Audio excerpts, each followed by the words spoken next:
મારું નામ જય ગોસ્વામી છે. અત્યારે રાજકોટમાં નાયબ જિલ્લા વિકાસ અધિકારી તરીકે ફરજ બજાવું છું.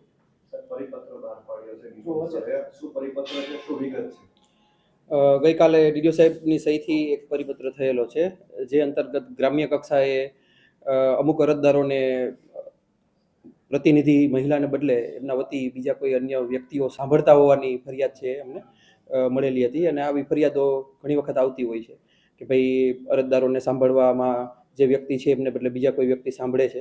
એટલા માટે અહીંયાથી એક જનરલ પરિપત્ર કરેલો છે કે જે અંતર્ગત પંચાયતની અંદર આપણે ગુજરાતની અંદર 50% જેટલી મહિલા અનામત છે, અને મહિલા અનામત હોવાના કારણે જે કોઈ કાર્યવાહી છે એ ચૂંટાયેલા પ્રતિનિધિએ કરવાની રહેશે.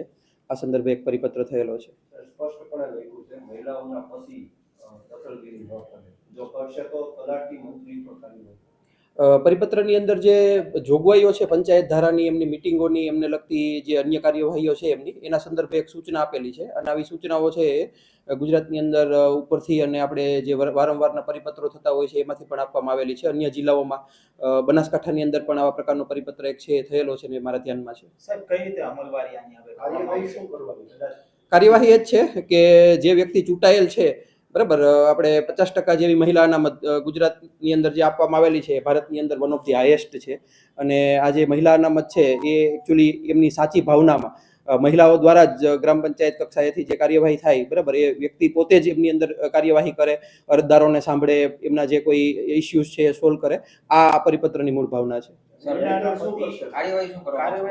કાર્યવાહી એ જ છે જે પરિપત્રની અંદર આપણે સૂચનાઓની અંદર લખેલું છે કે ભાઈ મહિલાઓ છે પોતે આ જે એમને પદ મળેલ છે એમનો મેક્સિમમ ઉપયોગ કરે, એ છે બરાબર, એમના પ્રતિનિધિત્વને આપણે જે આપેલું છે એમનો સાચામાં સાચો ખરા અર્થમાં ઉપયોગ કરે, અને ગામના જે લોકો છે એમની જે સમસ્યાઓ છે એમને સાંભળે ને એમનું સોલ્યુશન કરે.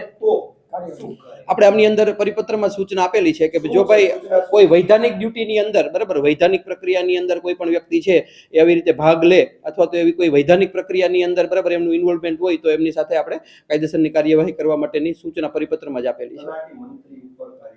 પંચાયતની બેઠકની અંદર જો કોઈ પણ વ્યક્તિ છે, બરાબર, અન્ય વ્યક્તિ એમના બદલે હાજર આપે વૈધાનિક જે એમની ડ્યુટી છે એમની અંદર, તો પછી આપણે એક સચિવ તરીકે, ગ્રામ પંચાયતના સચિવ તરીકે તલાટી મંત્રીની એ જવાબદારી છે કે ગ્રામ પંચાયતની અંદર જે સદસ્ય છે કે સરપંચ છે એમને જ હાજર રાખે ને એમની જ, બરાબર, અગુવાઈની અંદર આજે આખી કાર્યવાહી છે કરે. અને જો આમ ના થાય તો પછી તલાટી મંત્રીની સામે પણ અત્રેથી છે એ પગલાં લેવામાં આવી શકે છે.